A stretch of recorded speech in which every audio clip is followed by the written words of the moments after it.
Alors que les échéances électorales de 2026 approchent, les projecteurs se braquent sur une rivalité politique qui façonne le paysage politique béninois depuis près d'une décennie. Thomas Boni-Yayi, désormais à la tête du principal parti d'opposition, les démocrates, entend donc peser sur le scrutin, bien qu'il ne soit pas encore déclaré candidat. Patrice Talon, lui, achève un second mandat et laisse entrevoir une sortie sans retour. Entre rapprochement inattendu, la question se pose. Assistant à un dernier acte d'un duel politique hors norme, les débatteurs apprécieront dans un instant, mesdames et messieurs. Également au menu de cette causerie, 8 élus locaux ont été donc désavoués pour avoir quitté le parti politique Force Corée pour un Bénin émergent pour les démocrates. Un vote de défiance inattendu dans un contexte de recomposition partisane soulève des questions sur la liberté politique des élus, la discipline au sein des partis politiques et le rapport de force dans les communes. Manœuvre politique ou expression démocratique, les débatteurs vont en parler également. Mesdames et messieurs, vous êtes en plein dans le forum des rédactions. Place au débat.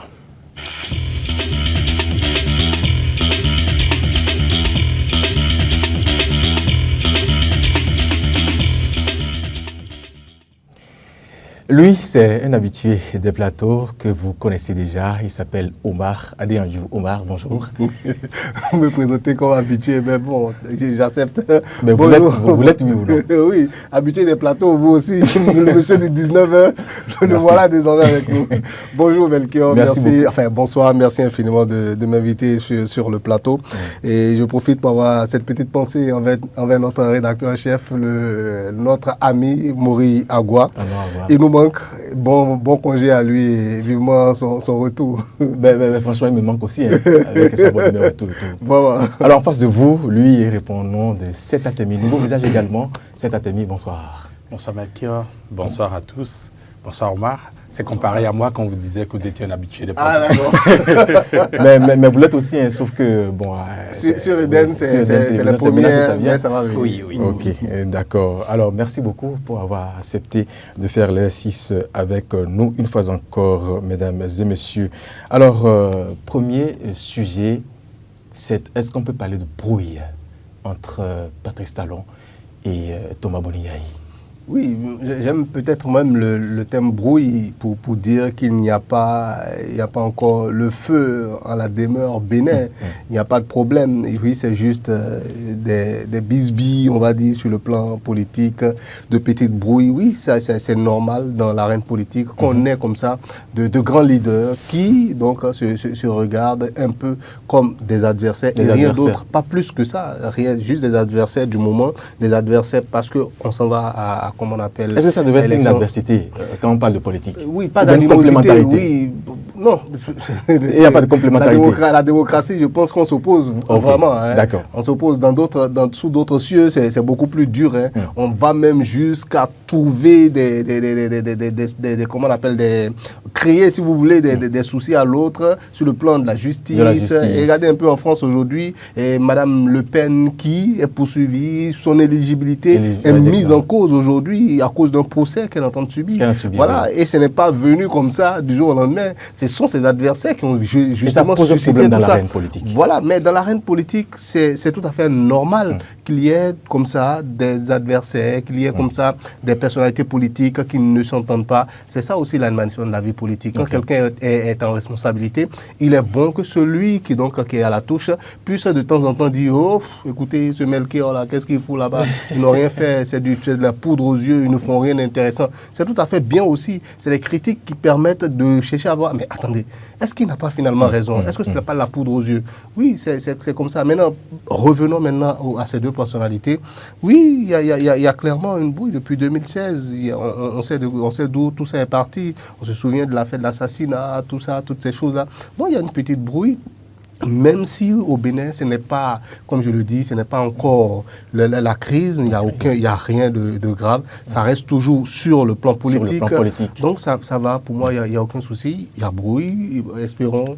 Maintenant, par rapport à la question que vous avez posée, est-ce que c'est le dernier acte, on aura tout le temps d'en débattre. Mais pour moi, je pense qu'il y a brouille. Oui. Alors, cet Atemi, dites-moi, pourquoi est-ce que c'est souvent à l'approche des élections qu'on remarque ces genres de choses, cet Atemi? Écoutez, c'est dans la norme, c'est dans la normale des choses qu'on puisse remarquer ces choses, ce qui arrive actuellement à l'approche des élections. Ce n'est que pendant ces joutes électorales-là qu'on s'affronte et qu'on se met aux prises pour un challenge donné. Et celui-ci, c'est la magistrature suprême, c'est le Parlement et c'est également les municipalités. C'est la plus haute fonction de l'État. Bien sûr, bien sûr. Et donc, en termes d'éligibilité, nous avons les trois gros secteurs dans lesquels on fait les élections dans notre pays et ailleurs également. Donc, il y a matière à pouvoir s'affronter. Et là, vous parlez des élections générales de 2026. Bien sûr. Il y a matière à pouvoir s'affronter et à pouvoir tout donner pour pouvoir aller à l'affrontement. Maintenant, pour un peu revenir et voler un peu de ce que vous avez eu comme discussion avec Omar tout à l'heure, pour moi, perso, quand on parle de bruit, je voudrais qu'on puisse... Est-ce que le mot est fort, selon vous? Je l'écrirais en minuscule. D'accord. Si je devais le faire. Avec un grand B? Avec un petit B. Un petit B. Avec un petit B même. Parce que si on était encore en 2012 ou en 2012-2013, je l'écrirais en caractère d'imprimerie entièrement. Et vous le mettrez en gras aussi? Oui, en gras, oui. Et on donnerait même de quoi mettre une couleur vive pour qu'on puisse comprendre qu'il y a un tel mot-là, qui a toute sa signification-là. Okay. Mais aujourd'hui, je pense que beaucoup de choses ont fait que l'eau est passée sur le pont. Okay. C'est vrai que les relations ne sont pas au beau-fils comme elles l'étaient avant 2006. Et quand vous suivez mon regard, vous voyez de quoi je veux parler. Mais aujourd'hui, l'eau est passée sur le pont, les relations ne sont pas encore au beau-fils comme on l'aurait souhaité, mais en termes de bruit, je dirais qu'il serait seulement politique. Ah, seulement politique? Seulement sur un point de vue politique. Et seulement sur un point de vue des choix à faire pour les échéances à venir, et principalement pour l'échéance présidentielle. Mais je voudrais rester avec vous, cet Atemi. Est-ce qu'on peut parler d'un conflit personnel ou d'un clivage idéologique profond? C'est partant d'un conflit personnel que nous arrivons au clivage dont vous êtes en train de parler là. Parce que d'abord, les problèmes ont d'abord été personnels. Et les problèmes personnels n'ont pas pu être réglés entre les personnes. Elles sont remontées jusqu'à la surface. On l'a affiché à la face de la nation. La nation a essayé de gérer. La justice s'en est mêlée. Et puis, bon, les choses ont été résolues. Puisqu'il y a eu un non-lieu. Et donc, X est où vous savez aujourd'hui, et Y est également où vous savez. Aujourd'hui, si on va parler d'un certain clivage idéologique, il est totalement net. Il est là, il est évident. Il est net. Est-ce que Omar Diandjou, votre avis sur le sujet? Moi, je ne parlerai pas de clivage idéologique. Il n'y a aucune idéologie derrière. Ça reste de petites guéguerres de personnes, comme on l'a dit tantôt. Ça reste vraiment un conflit entre deux individus qui perdus et qui donc rejaillit finalement sur donc la vie politique de notre pays. C'est exactement cela. Aujourd'hui, les deux, on sait d'où c'est parti. On ne va pas forcément raconter à nouveau tout ce qui s'est passé jusque-là. On sait qu'il y a un différend. L'un a accusé l'autre et finalement, il y a eu non-lieu, ainsi de suite. Et on connaît la suite, tout ce qui s'est passé. Et après ça, l'autre est parti à la présidence, au palais de la Marina, je veux dire, pour aller rencontrer donc son successeur. On s'est dit que bon, voilà, la balle est mise à terre. Voilà, la fait de Bible au moment de la passation de charge et tout ça. Oui, je vous assure, ça reste vraiment... Moi, je pense que c'est un conflit personnel qui, au fil du temps, avec le temps qui coule, avec le poids, je vais dire même du temps, finit dans l'arène politique. Ça finit dans l'arène politique et quand ça arrive dans l'arène politique, il y a des clivages politiques. Moi, je ne parle pas de clivages idéologiques. Il n'y a pas réellement d'idéologie derrière ces personnes-là. Selon moi, ça reste des personnalités fortes de premier rang dans l'arène politique chez nous, dont la parole est vraiment attendue à tout moment, dont la voix a une portée extraordinaire dans l'arène politique. Donc, à partir de cet instant, ceux qui sont pour l'un ou ceux qui sont pour l'autre vont commencer aussi à se regarder en chien de faïence. C'est là le clivage. C'est-à-dire, les partisans des uns et des autres, finalement, disent, OK, si notre patron dit que c'est comme ça, nous aussi on dit que c'est comme ça. L'autre côté aussi va dire non, c'est pas comme ça. Non, on dit que ce n'est pas comme ça. Donc en réalité, c'est cette histoire de personnes qui finalement se retrouvent donc dans l'arène politique et qui divise finalement, on va dire, la classe politique. Alors dites-moi, Omar Diandjou, tout à l'heure, écrivait cette brouille en minuscule. Est-ce que ça a un impact négatif sur la population, un impact négatif national, négatif qu'on pourrait mettre en caractère d'imprimerie? L'aspect négatif, je crois, on a fait le débat la dernière fois. Moi, je ne suis pas du genre à voir tout forcément avec l'œil de comment on appelle. J'aime voir, comme j'aime le dire, le verre à moitié plein qu'à moitié vide. Okay. Je n'aime pas voir tout de suite forcément le mauvais côté des choses. Non, pour moi, c'est l'animation de la vie politique. Et la vie politique d'un pays doit être animée pour plusieurs raisons, pour les raisons que nous savons. Parce qu'on a besoin que les responsables qui sont en place puissent avoir des critiques de la part de ceux qui ne sont pas du personnel politique, qui n'est pas aux affaires. Donc, les critiques que ceux-ci apportent, ça va leur servir à mieux orienter leur gouvernance, à adapter leur gouvernance aux réelles attentes des populations. Parce que quoi, ils sont tous des politiques, donc au contact des populations, chacun d'eux a un retour. Eux, ils font selon le retour qu'ils ont. Les autres aussi vont les critiquer selon le retour qu'ils ont. Moi, je dis que c'est bon qu'il y ait cette brouille-là. Je ne vois pas ça forcément d'un mauvais œil, c'est pas complètement mauvais. C'est bon pour l'animation de la vie politique, c'est bon pour échanger entre nous, c'est bon pour que les hommes politiques aient du grain à moudre, pour que nous aussi, nous journalistes aussi, on ait du grain à moudre. On puisse faire le débat. Oui, c'est très important. Oui, maintenant c'est vrai qu'il y a certains qui se disent non, pourquoi c'est seulement ces deux personnalités-là, depuis 2006 ou bien depuis 2016, c'est eux seulement qui vont occuper l'arène politique. Moi je dis, c'est comme ça aujourd'hui. Est-ce que ce n'est pas mieux même que d'avoir 150 000, je ne sais pas, j'exagère, je sais, mais des candidats partout à n'en pas fini. Comme tu as dit, c'était devenu le sport national. On avait même l'impression que pour servir le Bénin, il fallait forcément être candidat à la présidentielle. Est-ce que c'est le seul moyen de servir le Bénin? C'est pas vrai. On appelle tout le temps des gens, venez être gendarmes, venez être militaires, venez être journalistes. Pourquoi ils ne viennent pas être journalistes pour venir vivre ce que nous vivons? C'est aussi un sacerdoce. Cet athème, tout à l'heure, vous écriviez brouille en minuscule. Oui. Est-ce que l'impact, vous l'écriviez en majuscule? Oui, je l'écrirai en majuscule, mais je pense que c'est un impact qui n'a pas pour autant d'effet sur les populations. Ah, vous avez dit pour autant? Oui, pour autant d'effet sur les populations. Écoutez, l'impact, il est peut-être au niveau, on va dire, au niveau politique et au niveau décisionnel. Parce que vous savez, jusque-là, les décisions ne se prennent pas encore concernant les échéances à venir.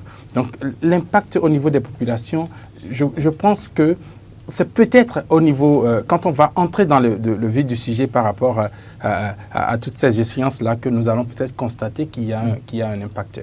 Donc vous minimisez cet impact-là, cet atémie? Je le minimise un peu, un tout petit peu, cet impact-là. C'est vrai que ça va faire une sorte d'imbroglio au niveau de la décision.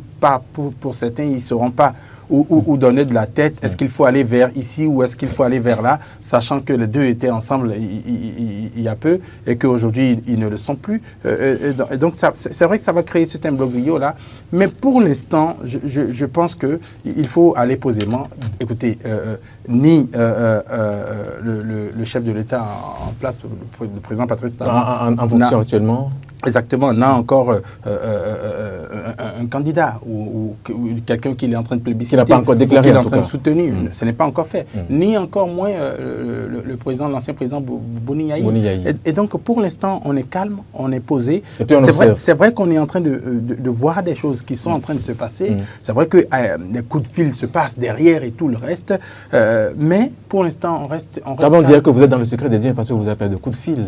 Oui, bien sûr, des coups de fil se passent, des discussions se font, que ce soit de façon diurne ou nocturne, elles se font. Mais ça vous engage totalement, cet atémie? Ça m'engage entièrement. Le président Talon m'avait dit qu'il avait appelé, je crois, le président avec la jeunesse. Et devant Guy Mitop, il lui disait aussi à Guy, mais tu veux que je révèle ce qu'on se dit entre nous? Les gens se parlent. Au moment opportun, nous saurons que les gens se parlent. Et moi, je suis de ceux qui, en minorité, nous sommes, c'est vrai, mais ceux qui pensent qu'il pourrait avoir une grosse surprise par rapport aux candidatures au présidentielles à venir, parce que vous allez être étonnés peut-être, mais la façon dont moi j'observe les choses, il se pourrait que nous puissions avoir une personne d'un camp donné et une autre personne d'un autre camp qui se retrouve sur la même position et pour aller à la même bataille. Vous avez abordé le sujet. En quoi cette rivalité peut-elle influencer la présidentielle de 2026 ? Grandement. Grandement. Parce que, écoutez, je vous explique. Vous avez en face une personne, en position actuelle, une personne qui est en train de quitter le pouvoir. Qui a annoncé à maintes reprises. À maintes reprises. Et de sorte à ce qu'aujourd'hui, même les personnes les plus incrédules sont en train de croire que, bon, elle partira. Mais c'est une personne qui a mis en place des réformes qui sont en plein suivi, on va dire, en plein suivi. Qui sont en train de grandir petitement. Des réformes qui, à certains niveaux, sont vraiment fortes. Des réformes institutionnelles, on va le dire de cette façon-là, et qui est en train de partir. Quand on part comme ça et qu'on laisse ça, on a envie que la personne qui va venir, quel que soit son bord, puisse rester dans la même dynamique, de sorte à ce que la graine qu'on a mise en terre puisse continuer à germer, à grandir et à porter des fruits. D'accord. Et vous avez en face une autre personne qui était là avant, a quitté, mais veut revenir. D'accord ? Et qui réfléchit à comment est-ce que je pourrais faire pour pouvoir revenir, mais sans pour autant faire en sorte que ceux qui sont en majorité de façon politique actuellement ne puissent pas être pour moi de vrais adversaires demain. Donc, quelque part, l'un ou l'autre a besoin d'avoir une sorte de conciliation. D'accord. Ils ont besoin de discuter de sorte à pouvoir avoir un certain point d'accord pour pouvoir avancer. Et donc, quand on regarde sur ce point de la discussion, sur ce point de la réflexion, je pense que dans un camp comme dans l'autre, on ne gagnerait pas à 100% à rester adversaire ad vitam aeternam. Il faudrait à un moment donné ouvrir une petite brèche pour faire des conciliations. Une brèche à ouvrir, Omar Dianjou? Nous sommes en politique, conciliation, conciliabule, entre politiques de premier rang qui rêvent tous les deux d'aller briguer comment on appelle la magistrature suprême de notre pays. Je me dis comment est-ce que ça va se faire. Mais d'abord, avant toute chose, gardez-moi bien la question là. Je vais revenir par rapport à ça. Je veux bien parler de l'impact que cette brouille là, enfin, même si on l'écrit en minuscule, elle existe réellement. Oui. Et elle a des effets, ne serait-ce que sur le plan politique chez nous aujourd'hui. L'impact que ça sur la population, vous avez dit. Moi, je vais dire, l'impact est réel. Mais elle aurait été plus grande si jamais les deux hommes aujourd'hui n'étaient pas forclos pour la présidentielle, n'étaient pas complètement éliminés par les tests. Si c'est qu'ils étaient en âge de pouvoir encore se représenter, ou bien avaient encore tous les tests leur permettaient en tout cas de se présenter à nouveau, personnellement et de revenir, l'impact aurait été plus grand. Parce que suivez un peu dans notre voisinage, quand il parle de voisinage dans les autres pays de la sous-région, vous allez voir, lorsqu'il y a des personnalités aussi fortes qui se tiennent tête comme ça, qui se regardent comme ça en chien de faïence, vous voyez que ça divise complètement la population en deux. Il y a complètement en deux, un gros clivage au sein même de la société. Ce qui n'est pas forcément le cas aujourd'hui au Bénin. Et moi, si je pars d'un constat simple pour dire que ce n'est pas le cas au Bénin, je sors tous les jours au Bénin, j'entends les discussions que les gens mènent, j'entends ce que les gens se disent, j'entends comment est-ce que les Béninois se parlent du nord au sud, de l'est à l'ouest. Je vois entre commerçants comment est-ce que les gens se parlent, entre même nous-mêmes qui sommes du secteur tertiaire, dans les bureaux, quand on se retrouve, on se parle. Mais ce n'est pas notre première préoccupation. Boni Yahi Talon n'est pas notre première préoccupation au Bénin. Les Béninois ont beaucoup d'autres chats à fouetter. Ça ne cristallise pas la vie des Béninois, ça ne cristallise pas l'attention des Béninois, c'est-à-dire outre mesure, je veux dire. C'est juste, dès qu'on rentre dans un débat politique, oui, chacun exprime plus ou moins son bord, mais à la fin, vous allez voir que les Béninois vont dire, le Bénin, là, en tout cas, ça va nous survivre. Donc, l'impact est réel. L'impact est réel, ne serait-ce que dans l'arène politique, et ça se voit même déjà dans les camps politiques, il faut prendre des candidats. Il faut choisir un duo de candidats. Et tout le monde est suspendu justement aux lèvres de ces deux grands messieurs-là. Dans la mouvance présidentielle, on se dit, bon, on va faire le travail, on va aller lui proposer, on va voir ce que ça va donner. Dans l'opposition également, ils sont en train de certainement de réfléchir. Comment est-ce que le président Boni Yahi va accepter? Est-ce que c'est tel qu'on va envoyer? Qu'est-ce qu'on va faire pour le contenter? Donc, ils sont des éléments, on va dire, centraux aujourd'hui dans les deux camps. Aujourd'hui. Donc, l'impact est là et il est réel, oui. L'influence sur les élections présidentielles de 2026. Oui, ça a une influence. L'influence est là, puisque j'ai dit tantôt, ce sont ces gens-là qui vont désigner finalement les duos Là, de je vous ai candidats. gardé gentiment la question. Hein. Oui, vous me l'avez gardé, ça me fait plaisir. Parce que j'avais envie d'y répondre. Il y a une influence réelle dans ces élections-là. Parce que c'est eux en réalité. Je vais vous dire, en fait, c'est un combat par procuration que les deux vont se faire. C'est ceux qui vont désigner, qui vont aller au combat, qui vont aller s'affronter. Okay. Enfin, affrontement, on reste quand même très truc, hein. Ce n'est pas encore la guerre. Affrontement, on va dire sur le plan électoral, c'est les deux qui vont aller s'affronter. Les deux duos que chacun des deux grandes personnalités dont nous parlons vont envoyer, qui vont aller s'affronter sur le terrain, qui vont aller au contact des populations. Okay. Peut-être qu'eux-mêmes, de temps en temps, viendront, un président Patrice Talon ira pour dire, voilà, vous avez vu comment j'ai embelli le pays, voilà la dynamique que j'ai pu mettre, voilà, le moment est venu, je pense que c'est lui. Et le président Bounia, il viendra dire, non, mais écoutez, le social dont nous avons toujours parlé, voilà celui qui peut faire comme moi, celui qui peut être aussi proche des femmes que moi, celui qui peut être aussi proche des jeunes que moi, le voilà, voilà celui qu'il faut prendre, ainsi de suite. Donc, de temps en temps, c'est sûr, quand il y aura des grands meetings, peut-être qu'ils sont... Non, leur influence sera réelle. Et l'autre chose aussi, il ne faut pas oublier, par rapport à cette influence-là aussi, ça dépend aussi de la classe politique aussi, des deux camps. Est-ce qu'ils vont leur laisser complètement la main, ou bien les jeunes leaders que eux-mêmes auront choisi, c'est-à-dire les deux duos que eux-mêmes auront choisi, vont décider que non, mes chers papas, ou bien mon cher papa, restez tranquille, vous nous avez déjà choisi. On va essayer. Donc, ça dépend de ce que la relève elle-même aura choisi. Parce qu'ils vont désigner une relève. Ils vont désigner des gens dignes de leur succéder. Donc, c'est à ceux-là maintenant de dire, voilà, on veut toujours qu'ils soient donc, des personnalités de premier plan. Ou bien on ne veut pas, ils sont déjà, voilà, on veut renouveler les choses. Allez vous asseoir, papa. Nous, on va continuer la dynamique. Ou bien, nous, on va revenir donc à tout ce qui se faisait avant, ainsi de suite, ainsi de suite. Donc, ça dépend vraiment de la relève. Mais leur influence, en tout cas pour 2016, c'est une réalité, c'est bien clair. Même les populations, même si vous observez très bien, les populations aujourd'hui, vous parlez là, si vous rentrez dans la politique, en tout cas, ils vous diront Talon, Boni Yaye. C'est l'opposition qu'on voit. Oui. Vous avez dit que c'est l'opposition qu'on voit. Oui, quand il parle d'opposition, il ne parle pas d'opposition politique. Non, je comprends. Voilà. C'est l'affrontement, si vous voulez, politique qu'on voit. Voilà. Oui. Alors, est-ce qu'il y a des signaux d'ouverture ou bien de médiation selon vous? Parce que vous avez sorti le mot opposition. Je vous ai repris sur le mot justement. Oui, par rapport à la mouvance et à l'opposition, voilà, vous voulez dire. Exactement. Moi, je pense que Est-ce qu'il peut y avoir une sorte de médiation selon vous? Pour arrondir les bords, pour atténuer peut-être les tensions en ce qui concerne tout ce qui est disputé entre eux. Et ça peut finir sur le sujet. Oui, je suis complètement d'accord avec vous par rapport donc, au code électoral, à tout ce qu'il y a comme réforme sur le plan politique.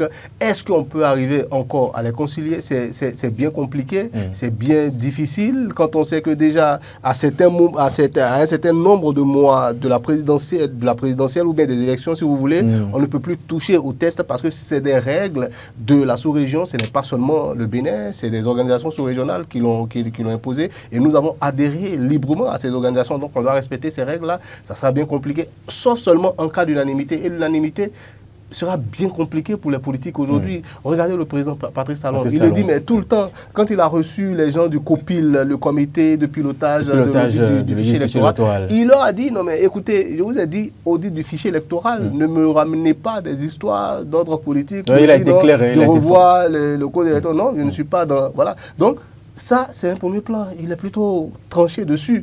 Et de leur côté aussi, eux aussi sont tranchés. Ils estiment que ces tests-là ne sont pas très bien à leur goût. Donc, c'est bien compliqué de les réconcilier, à mon avis. C'est à mis sur le sujet. Je trouve qu'il serait pas si compliqué pour ça de pouvoir les réconcilier.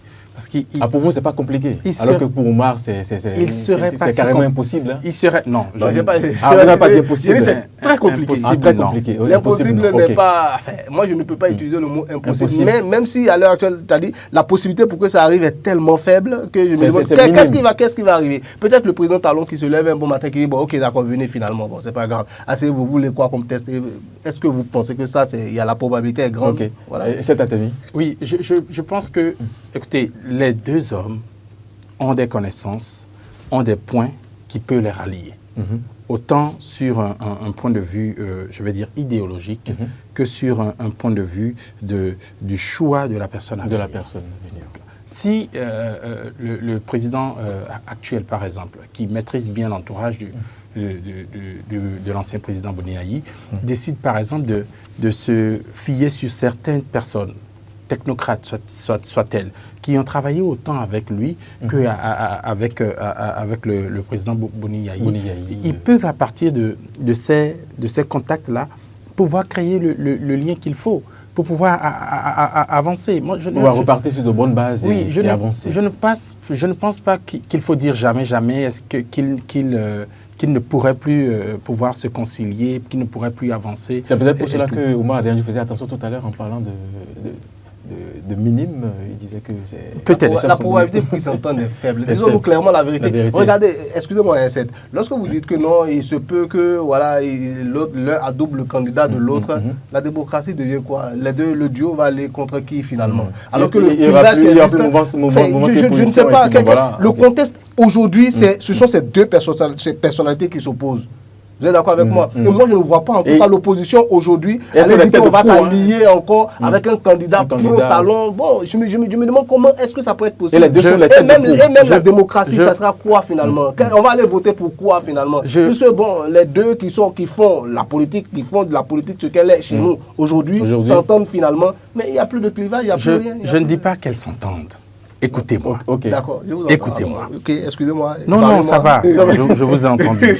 Écoutez-moi. Vous dites que la possibilité est faible. Je ne dis pas qu'elle est grande non plus. Je dis que c'est possible. Et je donne un moyen de pouvoir le faire. C'est tout ce que je suis en train de dire. Et je dis également que les deux hommes, le camp d'en face comme le camp qui est là actuellement gagnerait à pouvoir avoir cette et je le disais tout à l'heure, les deux sont des têtes de proue. Exactement, ce sont des têtes de proue. Oui. Elles ne vont pas aux élections, mais c'est comme vous l'avez dit tout à l'heure, c'est un affrontement par procuration. On envoie des personnes qui s'affrontent. C'est comme un combat de coqs. Vous mettez vos coqs sur l'arène et puis ils s'affrontent. Et vous les applaudissez. Oui, si à la fin il y en a un qui meurt, celui qui est vivant on le prendra. Au moins il nous reste une bête à pouvoir utilisé pour le reste de la fête, si fête doit avoir lieu. Donc je dis que c'est possible aujourd'hui que cela puisse se faire et que les deux camps y gagneraient à avoir cette sorte de et je reviens sur le mot que je disais au départ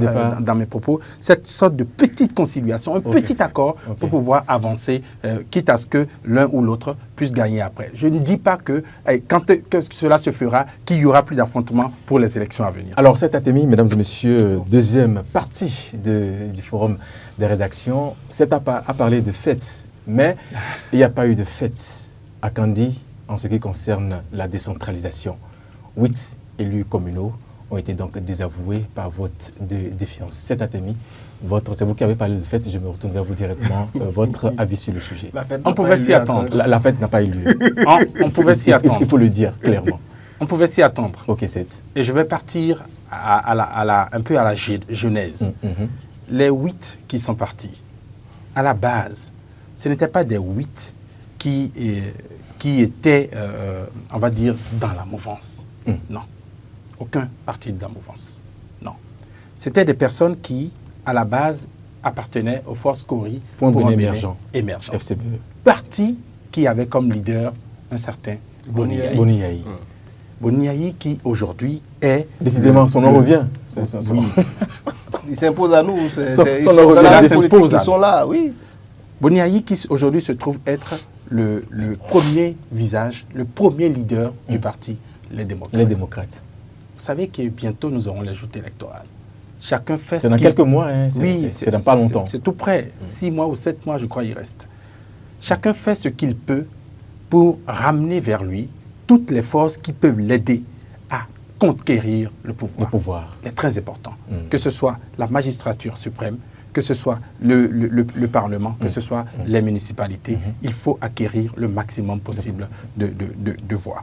Et donc, aujourd'hui, les discussions se font. Je disais tout à l'heure, vous avez dit que j'étais dans le secret des dieux. Les faits, aujourd'hui, vous montrent que on n'a pas besoin d'être dans les secrets des dieux pour voir que des discussions se font et que des coups de fil se passent.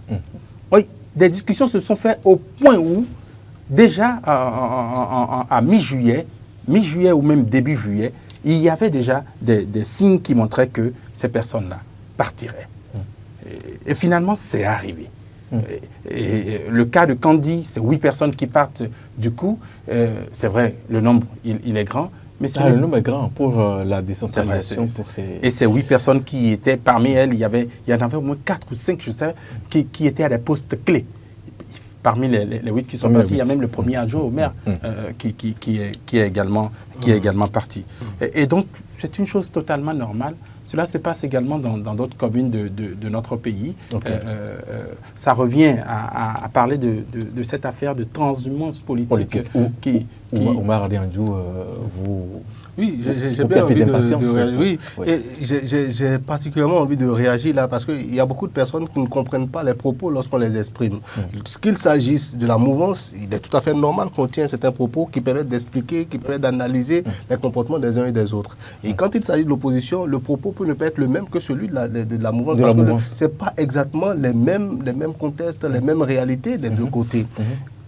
Quand vous parlez de transhumance pour ceux-ci, moi, je dis oui, transhumance, mais quand c'est une transhumance qui est induite par la base, comme vous l'avez démontré, parce que cette base-là a toujours été pro-Yahi, parce que les FCB au départ, c'était Yahi en réalité. Oui. Voilà, même le contexte, comment on appelle, l'émergence dont on parle, c'est un concept Yahi qu'on avait utilisé à un moment. Voilà, donc, déjà, voilà, donc, pour beaucoup de personnes, parler de FCBE, c'est faire référence à Yahi.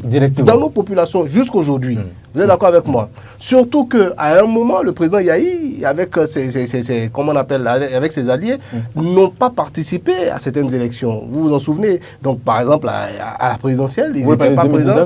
Oui, ils n'étaient pas présents, ils n'ont pas voulu parce qu'il y avait donc des mésententes sur donc, la base des tests. Ils n'étaient pas du tout d'accord. Ils estimaient qu'il ne sert à rien de participer à de telles élections. Mais maintenant qu'ils reviennent, mais la population se dit, mais donc, ah bon, finalement, donc toi, vous êtes avec l'autre là. En réalité, il n'est pas avec Yahi. Mais tout à l'heure, c'est à dire que c'est très légitime. Hein?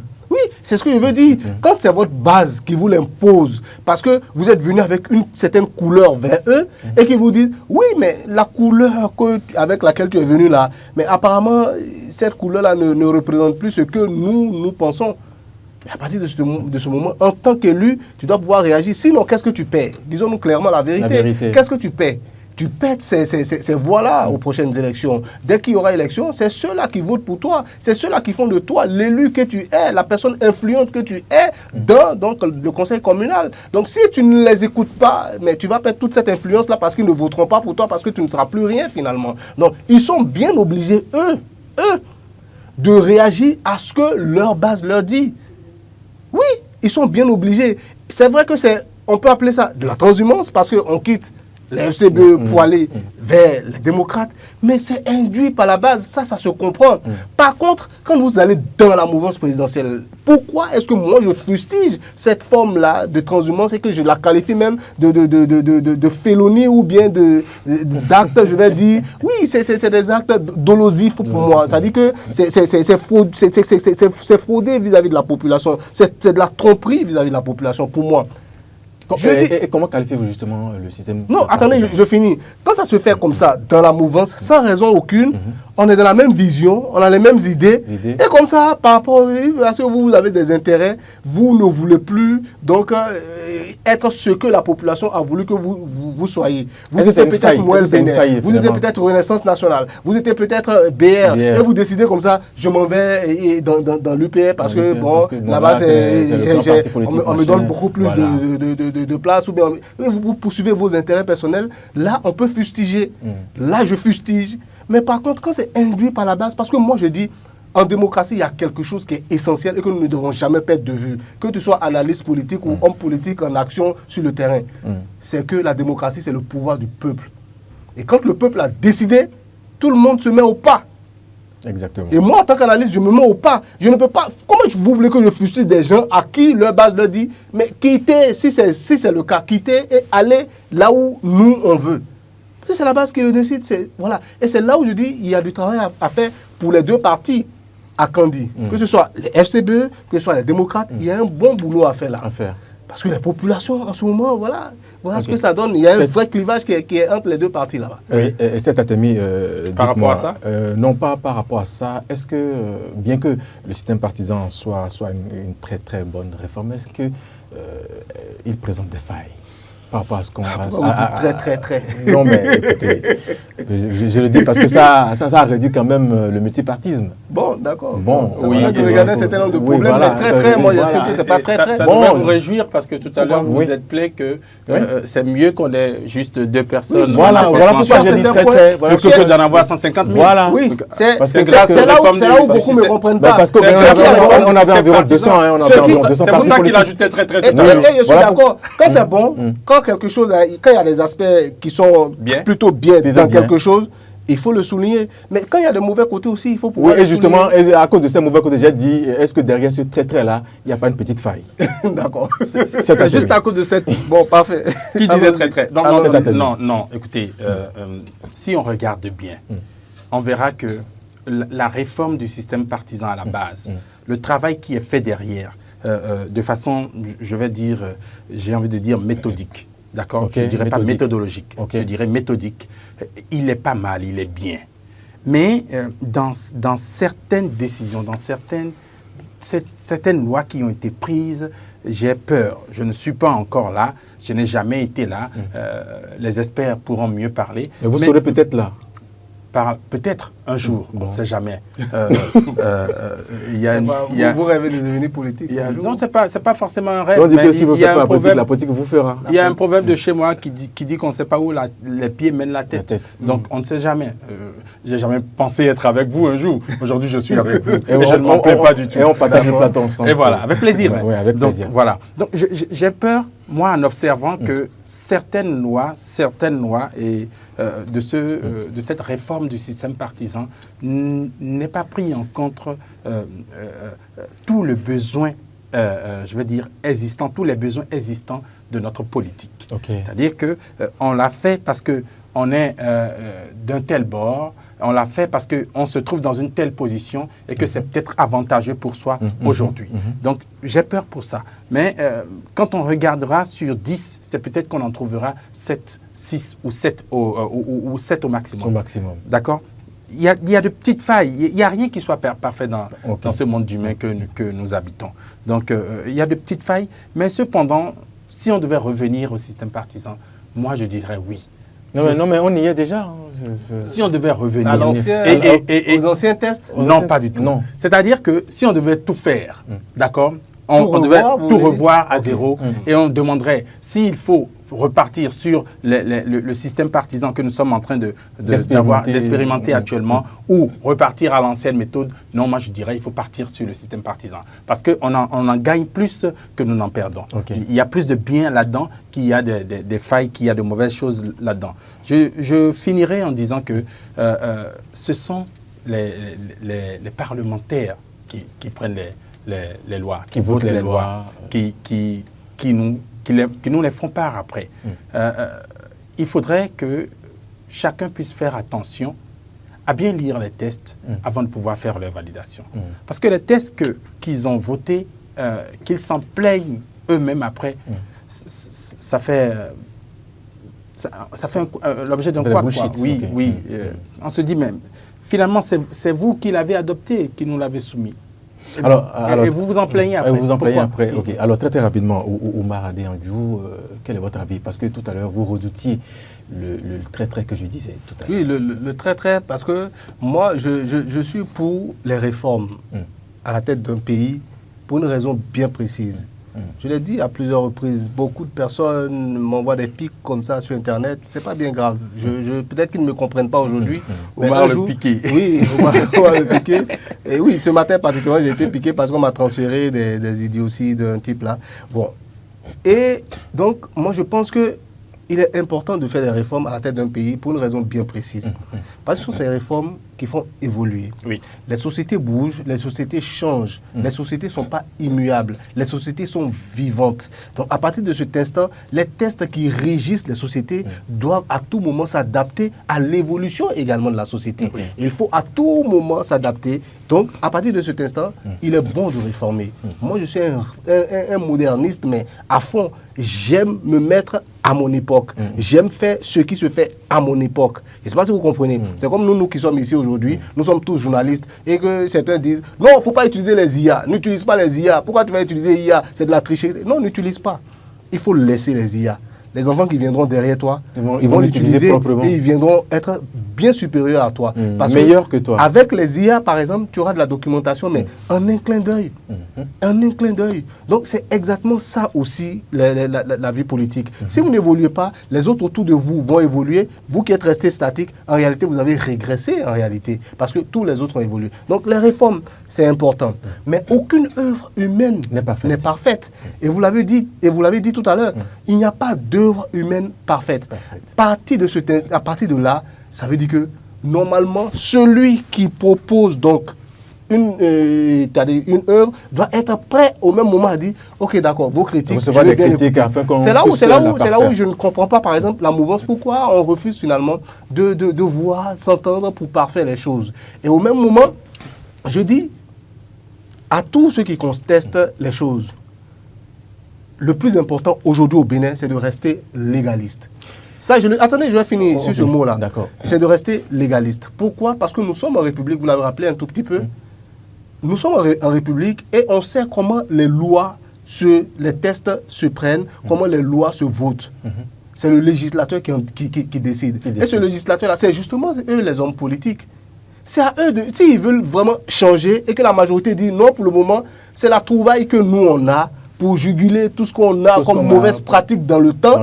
Et reconnaissons-le, ça permet plus ou moins d'assainir quand même l'arène politique, disons-le clairement.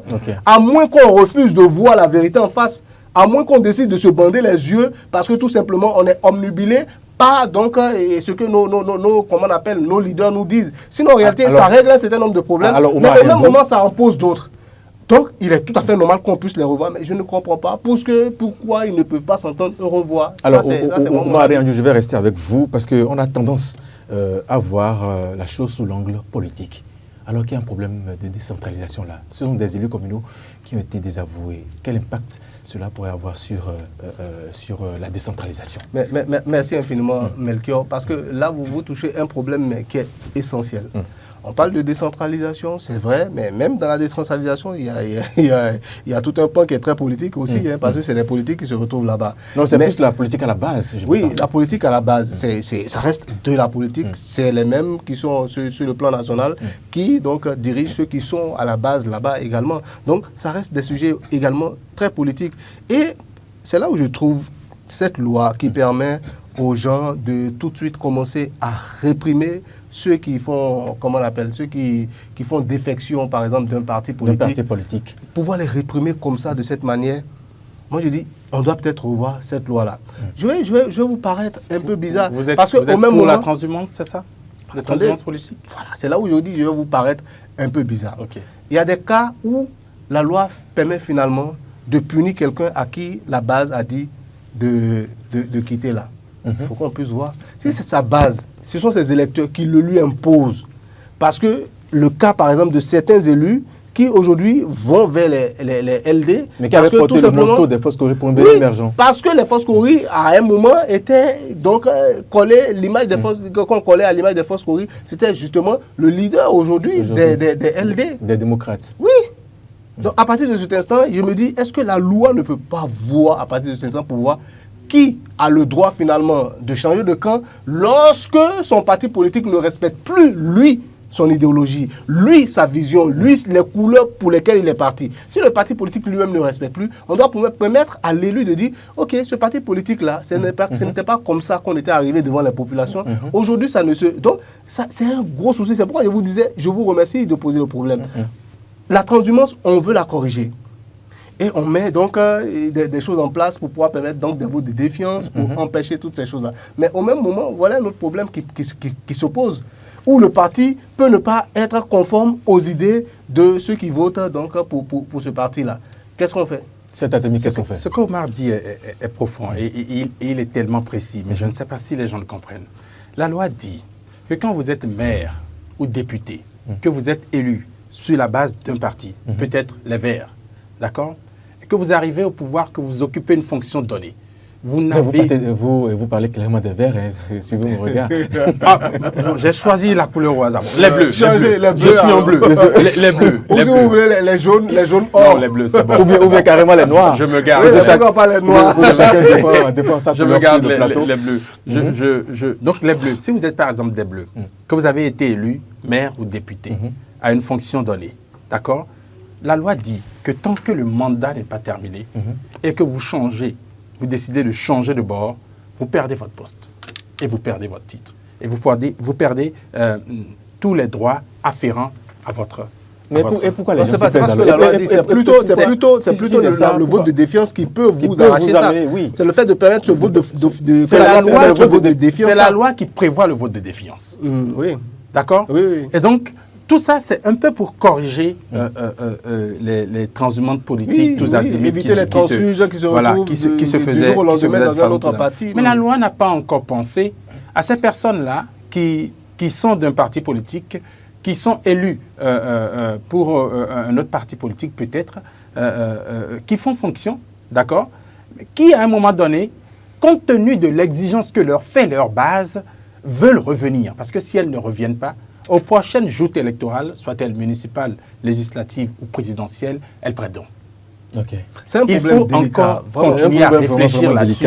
Et je pense que la prochaine législature devrait pouvoir réfléchir encore et trouver le juste moyen de pouvoir d'abord, d'accord, limiter les transhumances politiques, mais également faire en sorte que le pouvoir puisse toujours rester au peuple et que la décision du peuple puisse rester la décision du peuple. Oumar Riandjou, rapidement, le secrétaire national à la communication du Parti Les Démocrates est monté au créneau. Il a soutenu ceux qui ont été donc désavoués à Kandi.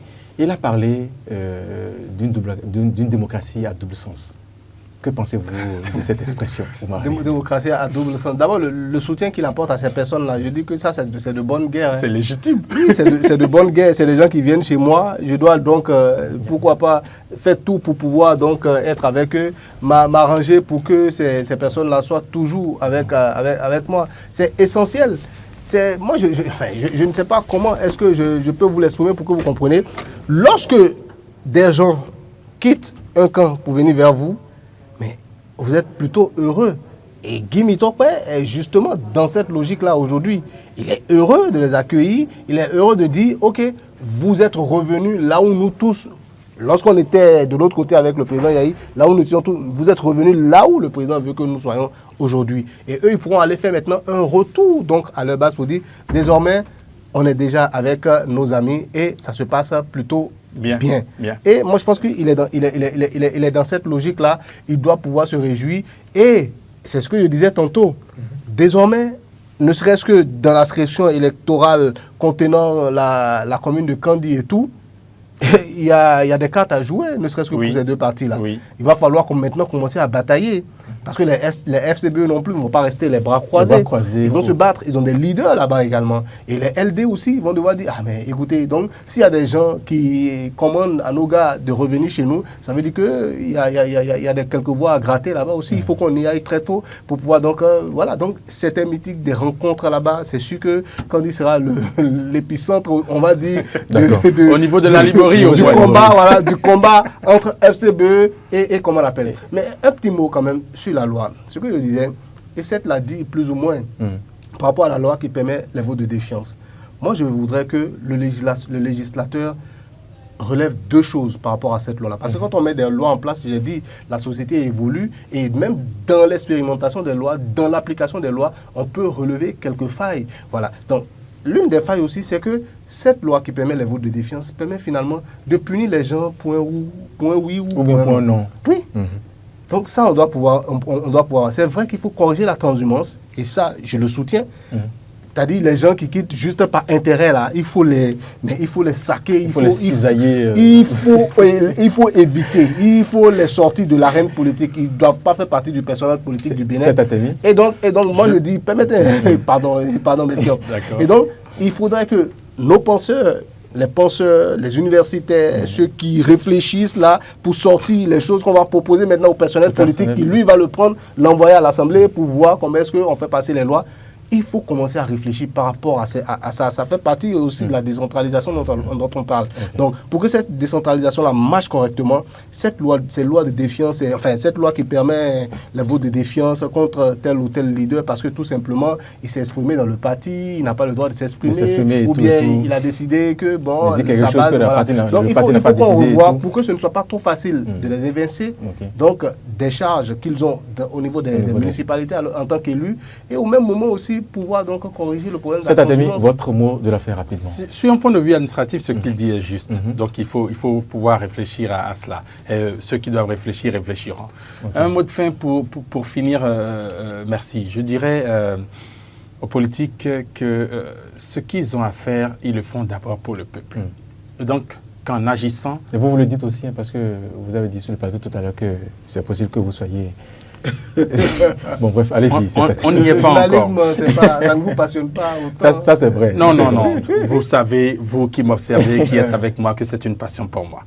Donc, je reste dans ma passion. Si le ciel m'appelle ailleurs après, j'irai, je ferai mes services. Et ce sera toujours avec honneur et avec dévouement.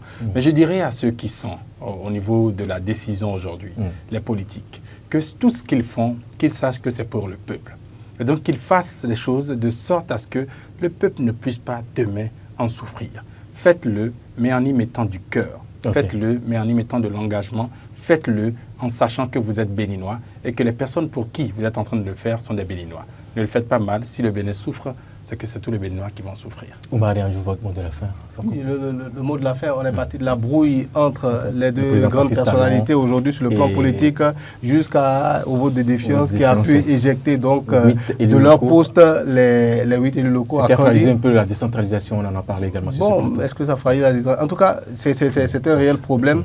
Moi, je pense que, comme Seth l'a dit également, il va falloir réfléchir à tous les niveaux pour voir comment est-ce qu'on fait avancer véritablement les choses. Parce que moi, je dis et je répète, le principal, c'est le Bénin. Le Bénin doit être au-dessus de nous tous. C'est-à-dire on ne doit pas privilégier les intérêts personnels au détriment de l'intérêt du Bénin de manière globale et de l'intérêt donc des populations. Il faut penser donc aux populations, il faut penser à ce que vivent les gens. Parce que les politiques que nous mettons en place partent des discussions que nous faisons déjà ici, des discussions qui se font également dans l'arène politique. C'est tout ça qui donc agit donc sur les décisions au plus haut niveau. Donc il faut qu'on s'entende, il faut qu'on prenne la peine de s'écouter également, c'est essentiel. Si on ne s'écoute pas, on ne pourra pas avancer comme cela se doit. Parce que certains vont crier « Oh, c'est la crise, il y a déjà le feu à la demeure », alors que bon, l'autre dira que non, mais il n'y a pas grand-chose. Parce que, en tout cas, moi personnellement, je ne vois pas grand-chose. On se parle entre nous, les Béninois se parlent, il y a le vivre ensemble. Voilà, donc moi je pense que c'est un problème d'écoute. Les Béninois peut-être ne s'écoutent plus. Le propos politique dans notre pays s'est plus ou moins durci depuis un moment. Donc, c'est vrai que de plus en plus, ça devient de plus en plus doux. Espérons qu'on ira un peu plus dans cette douceur-là pour permettre à notre population d'en bénéficier. Merci Oumar Dianjou. Nous sommes à la fin de cette émission Forum des rédactions. Je rappelle, vous êtes rédacteur. Vous êtes rédacteur au sein de la rédaction d'Intélévision et de Diaspora FM. Vous êtes journaliste, vous êtes également analyste politique. Merci pour avoir cet effet avec nous encore une fois. Ça a été un plaisir. Eh bien, en face de vous, il y avait ça a été mon baptême de feu devant vous. Devant vous, je vous remercie également pour m'avoir accepté. En face de vous, il y avait Seth Atemi. Seth, merci pour avoir partagé ce plateau avec nous. C'est moi. Vous êtes journaliste au sein de la rédaction d'Intélévision et de Diaspora FM. Merci d'avoir été avec nous. Mesdames et messieurs, c'est la fin du Forum des rédactions. Au prochain numéro.